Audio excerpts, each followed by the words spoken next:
Hi everyone, it is Coach Deb here for another little segment of just sharing some thoughts and sharing some random wisdoms with you. So, whether you're watching in my Facebook group, Reinvent Your Career After the Age of 50, or maybe you're watching on my business page, which is Life is What You Make It, either way, I welcome you. And today I have a really fun thing to share with you. And the topic of this little chat today is killing a dream. And I have to tell you this story.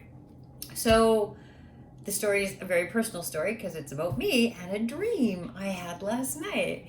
So, the unusual thing about this is that I don't dream. So, if I do, I very, very rarely ever remember a dream. And last night, this dream woke me up, and it was one of those, oh my gosh, it's so real. And the dream woke me up, and I kind of laid in bed for a little bit, kind of thinking about this and seeing how it was going to play out at the end, because of course you never finish the dreams. And I was really compelled to get out of bed and get into my office and just write down a couple of things that were really prevalent in my mind about this so that I could capture this, not only for myself to remember it, because sometimes I'm not very good at capturing things when it happens. And plus, I want to share this with you because maybe somebody is also needing to hear this particular lesson today. So I'm going to back up the truck quite a few years, maybe even decades, because this dream involved my mom and my dad. And I was a child born in the 60s, raised by a very typical family, middle class family back in the day. And my mom was a stay at home mom, and my dad was the breadwinner. And we got lots of love from my mom, which was really, really great. But as I was older and as I was getting out into the workforce, late 70s, early 80s, I I wanted more than what my mom. And I was at a time when females could finally do whatever they wanted to do, because before that, it was still pretty much a man's world.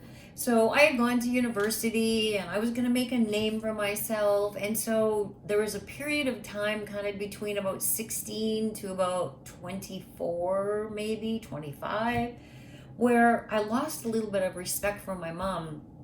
I'm embarrassed to say that now, but it happened. I lost a little bit of respect for my mom because she was a stay-at-home mom and didn't really seem like she had any more ambitions. And sometimes my dad um, would take advantage of that, as I'm sure that that was very typical back in the day. So, he gave her allowance, and she had to let him know, she needed $5 to take her three kids to McDonald's.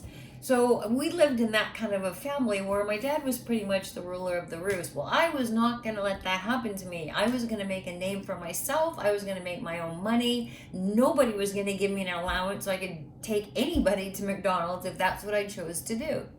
So there was a period of time where I lost a little bit of respect for my mom. I tell you this story because in my dream, my mom and my dad were very present in the dream. But I also offer you this. It has been suggested by many psychologists and philosophers out there that all of the characters in your dreams are actually you. So I'm kind of coming at this dream kind of from that perspective. So my dream was me and my mom and my dad were in some big old farmhouse. Not that I grew up in a farmhouse, I didn't, but we were in this farmhouse, and of course there were bad guys. There were three bad guys who were after us, and somehow or some reason we were kind of trying to escape out of this farmhouse, but I think that we were hiding in somewhere so that they couldn't find us. I know, it's a dream. And so when my mom and dad and I got together in the dream to devise a plan how we're going to escape, my mom was the first to come up with this plan, and it was very simple. It was very easy. So of course my dad poo-pooed it because, oh, well, that's just way too easy. That obviously isn't going to work. And me, being probably the teenager that I was in the dream, said, yeah, Mom, like that's ridiculous. Of course that's not going to work. So then my dad goes to work. And this is a long and drawn out thing. It was hard. We needed materials. It took days. We didn't have food. We struggled. We were still hiding from the bad guys. But I was sure after all of this struggle and all of this hard work that this was going to pay off. We were going to escape. And when the time came to actually, I don't know, detonate this thing that my dad had concocted or something so we could blow down a door, I don't even remember, but he had concocted this thing and we were all very, very sure that it was going to work. We were going to escape because it was such hard work. So you can probably tell what happened is that when my dad detonated this, whatever it was, it did not work. But it alarmed the bad guys enough so that now they knew where we were hiding. And so now we had to escape, like literally running, we had to escape. And so the three of us ran out of the farmhouse and we were running down this field and we were so scared. And the last thing that I remember in the dream before I woke up is that I turned around and looked back at the farmhouse and the three bad guys were all standing there with rifles. And then, of course, I woke up.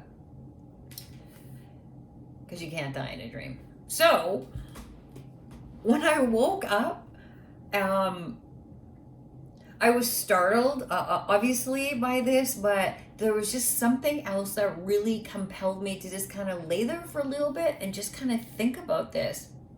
And what I thought about is how often I can make work something. It doesn't have to be work. I can make something really, really hard because if I struggle and if I work really, really hard, there's a chance it's going to succeed. But even if it doesn't, I can say, oh my gosh, I put everything into it. I worked so hard. I put in so many hours. I did all these things. I can say that I put in the effort.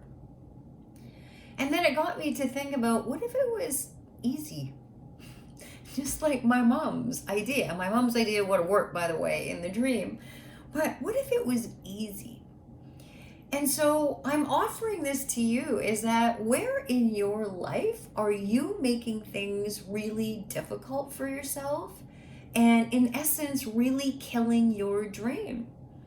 And sometimes in an effort to do something and to grind through something and to work really, really hard, you're actually repelling it. Instead of calling it forward, you're actually repelling it.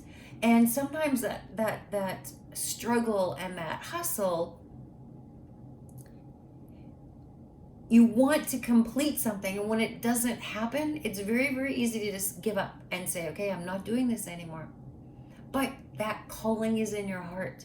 This dream is in your heart and it's not going away. You try to repel it, you try to push it away because you just worked really, really hard, but it won't leave you. Now, I'm just going to give you a brief example of how I can relate to this in my life is with my business goals.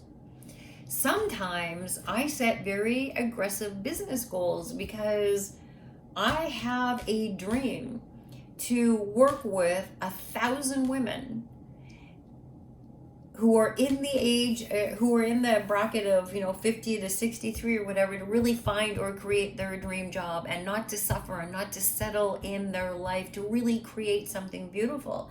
And that is my goal, 1,000 women. And sometimes my passion drives me to that struggle.